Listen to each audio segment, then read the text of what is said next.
आपने देखा तालमेल, यानी हमारी टीम में तालमेल का होना बहुत जरूरी है। लेकिन दोस्तों आज हम बात करने वाले हैं टीम भावना कि हमारी टीम में टीम भावना कैसी होनी चाहिए। लेकिन थोड़ा जानते हैं कि तालमेल में होना क्या क्या चाहिए। अगर आपको किसी ने गाली दे दिया तो आप भी गाली दे दिए तो आपका रिश्ता वहीं पर खत्म हो जाएगा और आपका तालमेल बिखर जाएगा। तो टीम का तालमेल शुरू होता है आपसे, और इन चीजों पे काम करने के लिए सबसे पहले आपको काम करना पड़ेगा।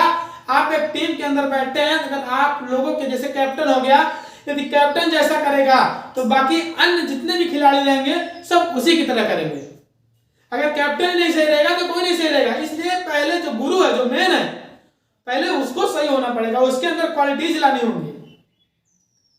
समझ रहे हो ना? टीम में काम करने वाले वर्ल्ड रिकॉर्ड जीतते हैं, लेकिन नौकरी करने वाले कभी वर्ल्ड रिकॉर्ड नहीं जीतते। दुनिया की नंबर 1 की कुर्सी उसी के लिए खाली होती है जो टीम के साथ काम करता है, क्योंकि टीम ही संभव कर सकती है असंभव कार्य को। और आप भी एक टीम के साथ काम कर रहे हैं, यदि आप भी एक दूसरे के साथ तालमेल बना के रख के छोटी छोटी बातों में आपस में मतभेद ना बनाए, चाहे वो आपका परिवार हो, चाहे वो आपका समाज हो, चाहे वो आपकी टीम हो। अगर चाहते हो सुखद जिंदगी जीना, स्वर्ग की तरह जिंदगी जीना, हर जगह अपने आप को सफल महसूस करना, तो सिर्फ एक ही चीज है जो आपको उसमें सक्सेस बना सकती है, और वो है तालमेल। क्या है? तालमेल। क्या है? तालमेल। तो तालमेल का होना बहुत जरूरी है। आपका परिवार है, आपके परिवार में विफंडन है, आपके परिवार में बहस हो रही है क्योंकि आपके परिवार में आपस में एक दूसरे के बीच तालमेल नहीं है। यस या नो? आपके समाज में एक दूसरे से लड़ाई हो रही है, रोज परिवार में समाज में प्रॉब्लम होती है। क्यों? क्योंकि उनका आपस में तालमेल नहीं है। आपकी टीम में अगर एक दूसरे में रोज मतभेद हो रही है तो आपस में तालमेल नहीं है। और ऐसे बहुत सारी टीमें हैं, आप खुद अपने आप को महसूस करिए, इतने सुख शांति से रहते हैं, मस्त रहते हैं। लॉकडाउन के बीच 40 दिन गुजर गए, कोई प्रॉब्लम नहीं, क्योंकि आपस में तालमेल अच्छा है। लेकिन और अच्छा तालमेल बनाए, और अच्छा रिलेशन बनाए, क्योंकि एक साथ तालमेल होने से, एक साथ अच्छा रिलेशन होने से, जब आप मिल करके काम करेंगे तो वही आर्मी के कदमों में आपके जहां पड़ेंगे वहां जमीन हिला डालेंगे। समझ रहे हैं ना? तो वही कदम होंगे, वही पैर होंगे, जहां पड़ेंगे जमीन हिला डालेंगे। यह होती है टीम की ताकत। तो करेंगे तालमेल के साथ काम, करेंगे काम, करेंगे काम। तालमेल के साथ आपको मिल करके एक दूसरे के साथ काम करना है। समझ में आ रहा है ना? तालमेल होना बहुत जरूरी है टीम के अंदर। चलिए, तो तालमेल के साथ मिलकर के काम करेंगे। अब अगला पॉइंट आता है टीम भावना। टीम भावना टीम के प्राण होते हैं। क्या होते हैं? जैसे आदमी के शरीर का कोई अस्तित्व नहीं होता अगर उसके अंदर से प्राण निकल जाए, वैसे ही टीम का कोई अस्तित्व नहीं होता अगर टीम के अंदर से टीम भावना निकल जाए। समझ रहे हैं ना? जैसे इंसान के अंदर कोई अस्तित्व नहीं होता अगर उसके अंदर से प्राण निकल जाए, वैसे टीम का कोई अस्तित्व नहीं होता अगर टीम के अंदर से टीम भावना निकल जाए। टीम भावना टीम के प्राण होते हैं, यानी कि निस्वार्थ भाव से किया गया कार्य क्या कहलाता है? टीम भावना। निस्वार्थ भाव से, जिसमें किसी का कोई स्वार्थ न छिपा हो, उसे हम टीम भावना कहते हैं। एक बहुत ज्यादा इंपॉर्टेंट है एक टीम के लिए, बहुत ज्यादा इंपॉर्टेंट है एक टीम के लिए, बहुत ज्यादा इंपॉर्टेंट है। अगर ये चीज आपकी टीम के अंदर नहीं है तो ना ही तालमेल होगा और ना ही अच्छी प्लानिंग पे काम हो पाएगा। और अगर आपकी टीम में तालमेल नहीं है, आपकी टीम में अच्छी प्लानिंग नहीं है, आपकी टीम अच्छे भावना को काम नहीं कर रही है, तो आपकी टीम सफलता के शिखर पर कभी पहुंचने वाली नहीं है।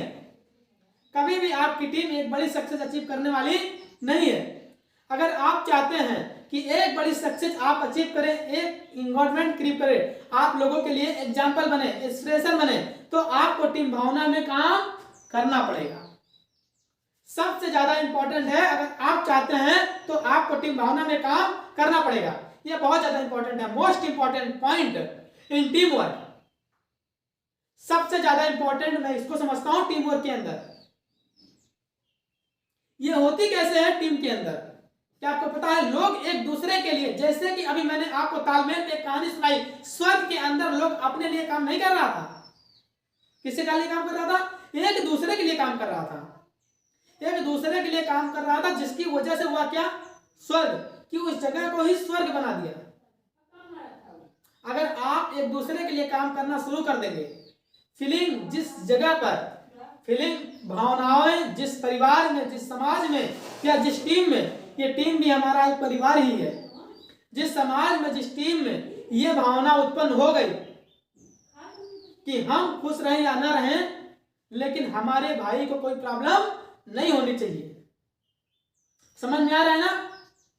उस टीम को जीतने से कोई माई का लाल रोक ही नहीं सकता। समझ में आ रहा है ना? माता पिता को आपने देखा है, आपने माँ बाप को देखा होगा, आपके जीवन में ऐसी बहुत सारी समस्याएं होंगी जिनको उन्होंने जाहिर नहीं होने दिया होगा, आप तक पहुंचने नहीं दिया होगा, अपने ऊपर ले लिया होगा, क्योंकि उनका प्रभाव आप पर ना पड़े, आपकी पढ़ाई पर ना पड़े, आपकी कामयाबी पर ना पड़े। कई बार ऐसा होता है कि घर में खाना नहीं होता है, कई बार ऐसा होता है कि घर में पैसे नहीं होते, लेकिन माँ बाप अपने बच्चों को कभी बताते नहीं, क्योंकि उनका मनोबल डाउन हो जाएगा और जिसकी वजह से उनका बच्चा कुछ अच्छा कर पाता नहीं है, कुछ अच्छा बन पाता है। इसको कहते हैं निस्वार्थ भाव। समझ में आ रहा है ना? इसको कहते हैं निस्वार्थ भाव। और ये भाव, ये भावना जब किसी टीम में पैदा हो जाती है, एक दूसरे के लिए, अपने बिजनेस पार्टनर्स के लिए, अपने टीम के लोगों के लिए, अपने समाज के लोगों के लिए, एक दूसरे लोगों के लिए, तो वो टीम कामयाबी की बुलंदी छुएगी छुएगी छुएगी। ये 110% सत्य है भाई साहब। समझ में आ रहा है ना? यानी कि जहां कम्युनिटी बन जाए, जहां लोग एक दूसरे के लिए काम करना शुरू कर दे, जहां लोग एक दूसरे के लिए जीना शुरू कर दे, जहां लोग एक दूसरे के लिए जीना शुरू कर दे, वहां सक्सेस होती है, वहां अचीवमेंट होती है, वहां लोग सुखी होते हैं, वहां धन की अपार संभावनाएं होती हैं। आप एक टीम में बैठे हुए हैं, आप सब एक टीम के मेंबर्स हैं, आप सब आपस में मिल करके काम कर रहे हैं, लेकिन टीम भावना में जिस दिन काम करना शुरू कर दिए, इसी लॉकडाउन में आप आगे बढ़ जाएंगे, अपने लक्ष्य को प्राप्त कर लेंगे। ये एक टीम की भावना होती है, एक दूसरे को समझना, एक दूसरे की भावनाओं को समझना, एक दूसरे की तकलीफों को समझना, उसके लिए काम करना, इसको हम टीम भावना कहते हैं। समझ में आ रहा है ना? एक छोटे से एग्जांपल से मैं आपको इस चीज को समझाना चाहूंगा। हम सब 20-25 लोगों का एक ग्रुप है, 20-25 लोगों का एक ग्रुप है। टीम भावना कहती है कि प्लानिंग हुई है सारे लोगों का एक साथ प्रमोशन निकालने की, लेकिन जहां पर अगर इसी टीम के अंदर लोग एक दूसरे की भावना से काम करना शुरू कर दें, भाई मेरा, मैं आगे बढ़ूं या ना बढ़ूं, लेकिन बिल्डिंग में हर शख्स आगे बढ़ना चाहिए। समझ में आ रहा है ना? मेरा प्रमोशन हो या ना हो, लेकिन बिल्डिंग में हर शख्स का प्रमोशन होना चाहिए। एक व्यक्ति ने भी अगर इस लोगों की मदद की,